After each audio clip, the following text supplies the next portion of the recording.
Meus amados, vamos ler a Santa Palavra de Deus neste momento. Livro de Atos, capítulo 11, versos 27 a 30. O nosso tema é igrejas que se importam. E em Atos, capítulo 11, versículos 27 a 30, nós lemos a história de uma igreja dessas, uma igreja que se importava. A Bíblia diz que naqueles dias desceram profetas de Jerusalém para Antioquia. E levantando-se um deles, de nome Ágabo, dava a entender pelo Espírito que haveria uma grande fome por todo o mundo, a qual ocorreu no tempo de Cláudio. E os discípulos resolveram mandar, cada um conforme suas posses, socorro aos irmãos que habitavam na Judéia. O que eles, com efeito, fizeram, enviando-o aos anciãos por mão de Barnabé e de Saulo. Que exemplo bonito nós encontramos da parte da igreja de Antioquia. Aquela certamente era uma igreja muito especial. Uma igreja onde pela primeira vez os discípulos foram chamados de cristãos. A primeira igreja a enviar missionários. Aquela igreja era uma bênção. Aquela igreja era um exemplo que nós devemos seguir para que, por nossa vez, possamos também nos tornar exemplos de outros. Como era a igreja de Antioquia? Como é ser uma igreja que se importa?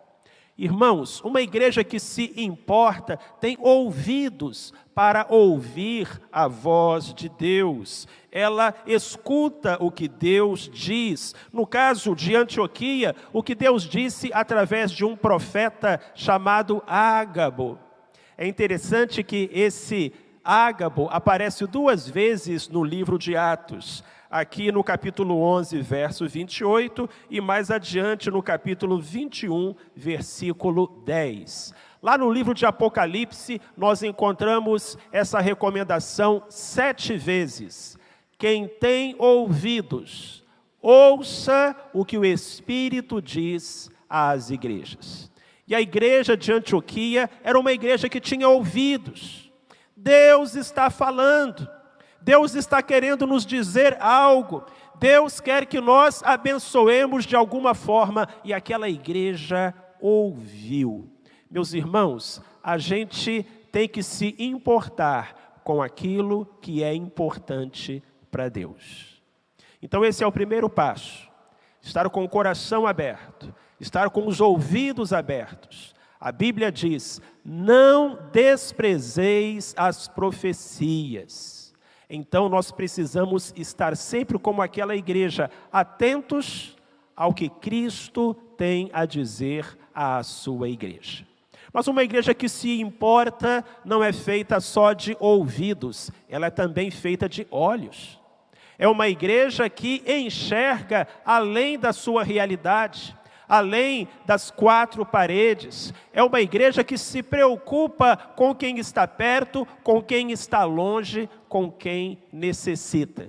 Você reparou num detalhe tão interessante nessa história?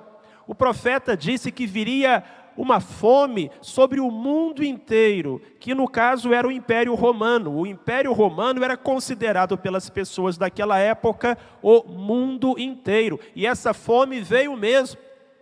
Então aquele profeta chegou na igreja e disse, meus irmãos, está vindo uma grande fome por aí. E aquela igreja poderia ter se precavido, não é? Aqueles irmãos poderiam ter agido como José lá no Egito. Pessoal, vamos então vamos guardar para que quando vierem os tempos das vacas magras, os momentos da adversidade, nós tenhamos algo guardado. Mas, meus irmãos, aquela igreja fez exatamente o contrário. Aqueles irmãos olharam uns para os outros e disseram, se está vindo uma fome, nós precisamos dar. Nós precisamos ofertar. Nós precisamos contribuir. Eles se lembraram dos seus irmãos lá em Jerusalém, que estavam em uma situação mais difícil do que a deles. Em Antioquia não havia perseguição, mas em Jerusalém sim, na Judéia sim. Os crentes estavam sendo perseguidos, alguns perdiam os seus empregos, as suas fontes de renda. E então aqueles irmãos de Antioquia pensaram, tem gente precisando mais do que nós, devemos socorrê-los. Irmãos, isso é tremendo. Porque uma das grandes dificuldades da nossa época é que as pessoas só olham para si próprias, para as suas necessidades. Deixe-me dizer algo com muito carinho a você. Por mais necessitado que você seja, tem gente mais necessitada ainda. E ninguém é tão pobre que não possa ajudar, que não possa estender a mão, que não possa contribuir. Que exemplo esse deixado pela igreja de Antioquia, que quando soube que uma escassez estava a caminho, não disse, vamos reter, mas disse, vamos ofertar, na certeza de que aquele que rega será regado, como nos promete a palavra do Senhor. Então, uma igreja que se importa é uma igreja que tem ouvidos para ouvir e é uma igreja que tem olhos para ver. Mas ela também é uma igreja que tem mãos. Então, uma igreja que se importa é uma igreja que faz alguma coisa. A nossa história se encerra dizendo que os irmãos tomaram uma decisão. Eles disseram, vamos levantar uma grande oferta e vamos enviar essa oferta para os nossos irmãos carentes lá da Judéia, lá de Jerusalém. E eles não ficaram só na teoria, eles lançaram mãos à obra. E através de Saulo e Barnabé, aquela dupla tão conhecida, tão abençoada, os recursos chegaram até a cidade de Jerusalém. Amor não é tanto uma coisa que se sente, quanto uma coisa que se faz. A Bíblia fala, filhinhos, não amemos de boca ou por palavras, mas por obras e em verdade. E o mesmo apóstolo João, que deixou registradas essas palavras na sua primeira carta, disse também, quem pois tiver bens no mundo, e vendo o seu irmão necessitado, lhe fechar o coração, como permanece nele o amor de Deus? Você pode até dizer que ama a Deus, mas se você não ama o próximo, se aquilo que é importante para Deus não é importante para você, as suas palavras não traduzem a realidade. Uma igreja que se importa precisa ter ouvidos para escutar a ordem de Deus. Precisa ter olhos para enxergar a necessidade ao seu redor. Precisa ter mãos para fazer alguma coisa. Tudo quanto te vier às mãos para fazer, diz o Senhor na sua santa palavra, faze-o conforme as tuas forças, e o Deus de paz será contigo.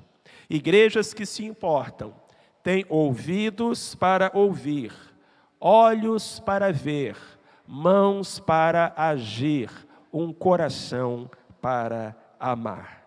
Eu gosto de uma história que fala que na Segunda Guerra Mundial, um grupo de soldados chegou a uma cidadezinha arrasada lá na Europa, e aqueles soldados se depararam com uma estátua de Cristo, uma estátua representando Jesus, que tinha sido atingida pelas bombas e estava despedaçada.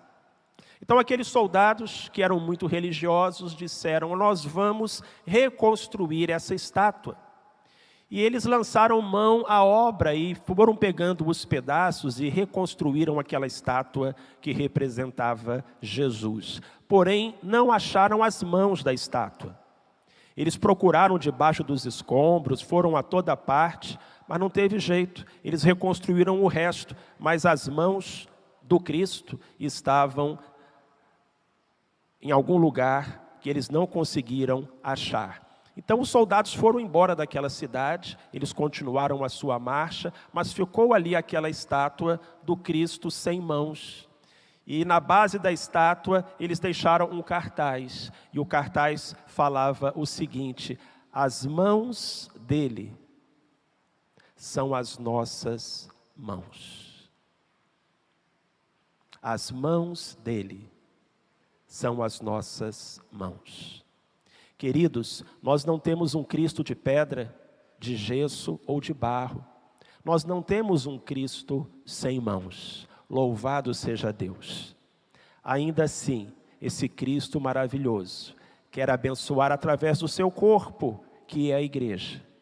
Que esse corpo tenha um coração para amar, ouvidos para ouvir, olhos para ver, um coração para amar, se importar, e mãos para traduzir tudo isso em obras que abençoem vidas.